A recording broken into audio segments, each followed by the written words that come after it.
Morning, Vande Mataram. आज हम लोग देख रहे हैं पार्ट 65 पास्ट कॉन्टिन्यूअस टेंस को। इसके पहले हम लोग पास्ट सिंपल देखे थे, पास्ट सिंपल और प्रेजेंट सिंपल, बाद में हम इसका कंपेयर भी करेंगे।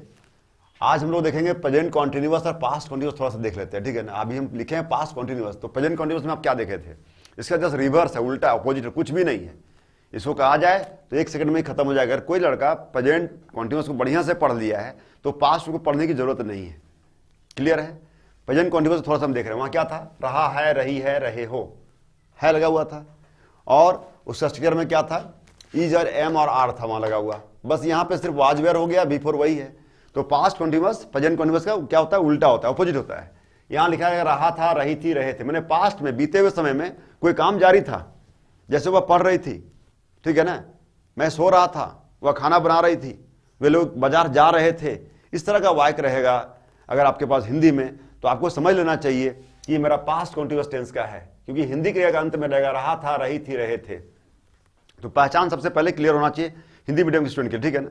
वो जब पहचान जाएगा बच्चा कि किस टेंस का है, फिर वो पकड़ेगा किसको, स्ट्रक्चर को पकड़ेगा। पहला सीढ़ी ये है पहचान, दूसरा सीढ़ी आपका स्ट्रक्चर है। सब्जेक्ट रहेगा यहाँ पे, वाज वेयर रहेगा, plus B4 plus object. Verb का 4 नंबर का फॉर्म आईएनजी फॉर्म इसमें लगेगा, ठीक है ना। और वाज कहां लगता है, सबको मालूम है, जब इतना क्लास कोई किया होगा बच्चा शुरू में तो जान गया होगा कि वाज कहां लगता है, आई के साथ लगता है, प्लस ही सीट और नेम के साथ लगता है, एवरीबडी नोबडी समबडी के साथ लगता है, एनीबडी के साथ लगता है, यानी ऑल सिंगुलर सब्जेक्ट, ठीक है ना, सबके साथ वाई लगता है। वेयर कहां लगता है, वर्ब का प्रयोग होता है वी के साथ, यू के साथ, दे और नेम्स में, और जितना प्लूरल सब्जेक्ट आपको बताया गया, how many of you, how many of us, how many of them, all of you, some of you, none of you, both of you, both of us, both of them. और who जो ऐसा subject है जो singular भी है, अगर who के साथ वाई लगाएंगे तो सिंगुलर हो जाएगा, और वर लगाएंगे तो प्लूरल हो जाएगा, ठीक है ना। अभी हम यहाँ लगा के बताएंगे आपको, ठीक है ना। तो यहाँ वाज वेयर रहेगा, बी4 रहेगा और अदर वर्ड रहेगा। अब यहाँ देखिए क्या हिंदी में लिखा हुआ, मैं ओसीसी में अंग्रेजी सीख रहा था, एक सेंटेंस है मान लीजिए। तो लास्ट में क्या आया यहाँ पे, रहा था, और यहाँ पर भी मेरा है रहा था। तो हम समझ जाएंगे कि रहा था मतलब पास्ट कॉन्टिन्यूअस है। फिर बनाना शुरू करेंगे हम। तो सबसे पहले बोलता है सब्जेक्ट, तो सब्जेक्ट इसमें कौन है, आई, तो हम यहाँ आई डाल दिए। फिर बोल रहा है हेल्पिंग वर्ड डालो, तो आई के साथ क्या लगता है, वाज, ठीक है ना। यहाँ पर भी था लिखा हुआ है। तो नंबरिंग करेंगे तो नंबर 1 में आएगा सब्जेक्ट, रहा था का जाएगा 2, फिर हो जाएगा सीखना 3, अंग्रेजी 4, ओसीसी में 5। नंबरिंग ऐसे होता है आपको पता ही है, हर लगभग वीडियो में नंबरिंग करना आपको बताता हूं, क्योंकि बच्चा ये सोचता है कि ओसीसी पहले आएगा कि अंग्रेजी पहले आएगा। बहुत बच्चों को ये कंफ्यूजन होता है, ठीक है ना, कि अगर हम सर हिंदी में बनाएंगे, इससे अंग्रेजी में ट्रांसलेट करेंगे तो कैसे करेंगे। सबसे पहले सब्जेक्ट डाल देंगे, ठीक है, उसके बाद ये डाल देंगे हम, उसके बाद हम अंग्रेजी डालेंगे कि ओसीसी में डालेंगे, कौन सा शब्द पहले आएगा, ये कंफ्यूजन होता है बना हुआ। तो हम इसके लिए कहते हैं आपको नंबरिंग कीजिए आप, ठीक है। नंबरिंग कैसे करना है, सबसे पहले सब्जेक्ट को ढूंढिए आप यहाँ पे, और लास्ट में जाइए वर्ब को ढूंढिए। तो नंबर 1 और नंबर 2 जब हो जाएगा, उसके बाद से जो वर्ड बचेगा आपका इधर, जैसे सीखना, यहाँ सीख था, नंबर 3 हो गया, अंग्रेजी हो गया 4, ओसीसी में हो गया 5। अब इधर से नंबरिंग करेंगे तो आपका सेट कर जाएगा। देखिए 1 नंबर में आई, 2 नंबर में रहा था, अंग्रेजी क्या होता है, वाज, तो नंबर 1 आया यहाँ पे, वाज आ गया 2। सीखना का होता है लर्निंग, V4 यूज करना है, अंग्रेजी आ गया नंबर 4 में, और ओसीसी में नंबर 5। नंबरिंग ऐसे चलेगा इधर से। ये कितना आसान तरीका देख लीजिए, कहीं भी कितना लंबा सेंटेंस का ही नहीं होगा, ऐसे ही होता ही है, ठीक है ना, यही नियम है, ठीक है। तो आप नंबरिंग सबसे पहले कीजिए, 1 सब्जेक्ट पकड़िए, फिर आप वर्ब में जाइए यहाँ पे, उसके बाद जो शब्द बचेगा यहाँ पे 3, 4, 5, 6 ऐसे कर दिया, इधर से ऐसे चला जाएगा। तो I was learning English in OCC, मैं ओसीसी में अंग्रेजी सीख रहा था। अब इसका नंबर 6 हम यहाँ पे नहीं बनाए हैं, क्योंकि कई बार मैं बता चुका हूं आपको, एक ही चीज को बताने में बोरिंग भी लगता है, सुनने में बोरिंग लगता है, ठीक है ना, और जगह भी यहाँ पे नहीं है। आपको गियर चेंज करना आ जाना चाहिए, ठीक है ना, एकदम आना चाहिए निश्चित रूप से, क्योंकि 1 नंबर है, 2 नंबर में जाएगा तो कुछ नहीं होगा, यहाँ पे वाजंट हो जाएगा। आई वाजंट लर्निंग इंग्लिश इन, मैं ओसीसी में अंग्रेजी नहीं सीख रहा था। क्या मैं ओसीसी में अंग्रेजी सीख रहा था, वाज को सिर्फ बाहर करना है, was I learning English in OCC. क्या मैं नहीं सीख रहा था, तो wasn't I learning English in OCC, क्या मैं ओसीसी में नहीं सीख रहा, मैं अंग्रेजी ओसीसी में क्यों सीख रहा था, तो why was I learning English in OCC, मैं ओसीसी इंग्लिश क्यों नहीं सीख रहा था, why wasn't I learning English in OCC. 6 form तो आपको पता ही है, और ये पता कर लेना चाहिए आपको, ठीक है ना। तो 1 to 6 फॉर्म हो गया हमारा। अब यहाँ पे नंबर 2 में देखिए क्या लिखा है मैंने, यहाँ पे she was working hard to get success. Trishul यहाँ पे नंबर 1 है, 2 है, 3 है, 3 त्रिशूल नहीं लगाए, ठीक है ना। वह सफलता पाने के लिए कठिन परिश्रम कर रही थी। किसके लिए, सफलता पाने के लिए। तो सफलता पाने के लिए क्या है, क्रिया है, तो तो शी वॉज वर्किंग हार्ड हो गया मेन सेंटेंस, 2 + V1 यहां लग गया टू गेट सक्सेस। तो के लिए जो वर्ड होता है ना बीच में यहां पे, वही लास्ट में चल जाता है। क्रिया था टू गेट सक्सेस, सफलता पाने के लिए। तो she was working hard to get success का हिंदी क्या हो गया, वह सफलता पाने के लिए कठिन परिश्रम कर रही थी, 2 + V1 लग गया। फिर यहां देखिए they were trying to be rich, to be कहां लगता है, बनने के लिए। तो वे लोग अमीर बनने के लिए कोशिश कर रहे थे। अब यहां देखिए अमीर बनने के लिए मैं ब्रैकेट में कर दिया हूं, यही है बनने के लिए, टू बी लास्ट में लगता है। जो के लिए होता है ना उसको आप यहां पे सेंटेंस में देखेंगे, सफलता प्राप्त करने के लिए वह कठिन परिश्रम कर रही थी, हिंदी में ऐसा भी लिखा जाता है। तो जो के लिए सेंटेंस रहेगा वो यहां लास्ट में जाता है। मूल सेंटेंस है वह कठिन परिश्रम कर रही थी, तो सी वाज वर्किंग हार्ड पहले बना लीजिए। यहां मूल सेंटेंस क्या है, वे लोग है ना कोशिश कर रहे थे, वे लोग कोशिश कर रहे थे, ठीक है ना, के लिए इसमें आएगा। और अमीर बनने के लिए तो यही हो गया टू बी रिच। तो दे वर ट्राइंग, वे लोग कोशिश कर रहे थे, मूल सेंटेंस हो गया किस लिए, टू बी रिच, अमीर बनने के लिए। तो त्रिशूल का दूसरा नंबर ये है।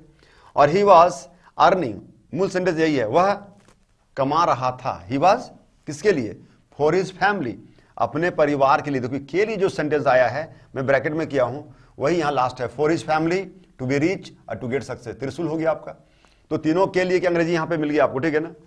अब यहां एक्सेप्शन से यहां पे देखिए, जैसे प्रेजेंट कॉन्टिन्यूअस में क्या था, मैं बैठा हूं, तुम खड़े हो, वह सोई है, था ना, he is sitting, I am standing, you are sleeping. उसी तरह से यहां पर भी होगा, वह बैठी थी, मैं खड़ा था, वे लोग सोए थे। ये किसका अपवाद है, पास्ट कॉन्टिन्यूअस का ना। देखिए वह बैठी थी, शी वाज सिटिंग, मैं खड़ा था, आई वाज स्टैंडिंग, वे लोग सोए थे, दे वर स्लीपिंग। ये भी प्रेजेंट पास्ट कॉन्टिन्यूअस ही होता है, ठीक है ना।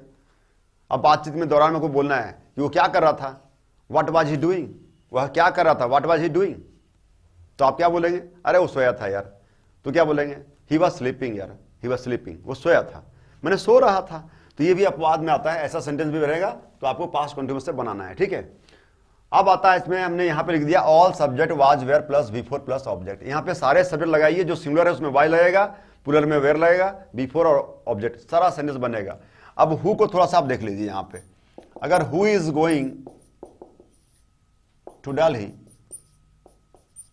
इसका मतलब क्या है, हु के साथ इज लग गया है, इसका मतलब है कौन, कौन दिल्ली जा रही है या जा रहा है, who is going to Delhi. अब इसी हु में आप लगा देते हैं आर, गोइंग टू पटना। अब कौन कौन हो गया, आर लगा दिए तो क्या हो गया, कौन और कौन। ये सिंगुलर प्लूरल बनाता है इज और आर इसको, ठीक है ना। तो हु इज कौन है और हु आर कौन कौन है। तो हु इज गोइंग कौन जा रहा है, हु आर गोइंग कौन कौन जा रहे हैं, ठीक है ना। हु के साथ ऐसा होता है। तो कुल मिलाकर के आप सब्जेक्ट डालें यहां पे, जो भी सब्जेक्ट आपको पढ़ाया गया है, 6 लिस्ट है पूरा इसमें, वाज वेयर डालिए, बिफोर डालिए, ऑब्जेक्ट डालिए, 2 + V1 डालिए, लास्ट में टू बी डालिए, 4 डालिए, के लिए बन जाएगा, ठीक है ना। तो पूरा पास्ट कॉन्टिन्यूअस टेंस से आपका किसी भी तरह का अनुवाद बन जाएगा, ठीक है ना। तुम क्या सोच रहा था, अब सेंटेंस है देखिए, तुम के साथ था, थी, थे, कुछ भी रहता है। लोग कंफ्यूज कर जाते हैं बच्चे कि था का सारा एनर्जी वाज होता है, थी का भी वाज होता है। तो तुम क्या सोच रही थी, यहां तो थी लगा हुआ है, वाज नहीं, गलत बात है। यू के साथ कभी भी वाज का प्रयोग नहीं होता, ये मैं पहले बता रहा हूं और फिर मैं बता रहा हूं। यू के साथ में था रहे, तुम के साथ हिंदी में था, थी, थे, कुछ भी रहेगा, लगना है वेयर, WERE, ठीक है ना। तो व्हाट वर यू थिंकिंग, तुम क्या सोच रही थी, वर लगेगा, ठीक है ना। इसमें वाज नहीं लगना है, मैं कुछ नहीं सोच रहा था यार, I was thinking nothing, I wasn't thinking anything. तुम कल कहां जा रहे थे, where were you going yesterday, मैं कल बाजार जा रहा था, I was going to market, ठीक है ना। तो किसी तरह का चीज आप इसमें था, थी रहेगा, लास्ट में रहा था, आप बोल सकते हैं आराम से, ठीक है ना। वह कल अपना होमवर्क कर रही थी, she was doing her homework yesterday, मैं कल अपना खाना बना रहा था, I was cooking my food yesterday, ठीक है ना। वह स्नान कर रहे थे, शी वॉज टेकिंग बाथ, है ना। और वे लोग आपस में बातचीत कर रहे थे, दे वर टॉकिंग अमंग देमसेल्व्स। देखिए सेंटेंस जितना चाहे बना सकते हैं, अगर आपको फार्मूला पता हो गया तो, ठीक है ना। But at last I would request you, you need practice to be fluent in English. Without practice you can't be fluent, because it is said practice makes a man perfect. Without practice you are nothing. इस तरह से हम लोग past continuous tense में अगर इतना concept जो हमारे पास सामने है, अगर इसको हम ले लेते हैं तो फिर हमको इस तरह का सेंटेंस बनाने में दिक्कत नहीं होना चाहिए, ठीक है ना। रहा था, रही थी का सेंटेंस सब बन जाएगा, ठीक है ना। तो सबसे पहले आप सब्जेक्ट यूज करें, वाज वेयर यूज करें अकॉर्डिंग टू सब्जेक्ट, सिंगुलर अगर है तो वाज, प्लूरल है तो वेयर, बिफोर लगाए, आगे बढ़े। त्रिशूल को यूज करें, यहाँ अपवाद लिखा हुआ है, इसको देखें, वह बैठी थी, मैं खड़ा था, वे लोग सोए थे। इस तरह का सेंटेंस को हम लोग सिंपल बनाते हैं पास्ट कंटिन्यूअस में, ठीक है ना। हु का यूज करते हैं तो इज लगाते हैं, सिमिलर के लिए आर लगाते हैं तो प्लूरल बन जाता है, ठीक है ना। तो पास्ट कंटिन्यूअस बिल्कुल प्रेजेंट कंटिन्यूअस से क्या है, ऑपोजिट है, ठीक है। अभी मिलते हैं फिर 65 और 66 में पास्ट परफेक्ट में।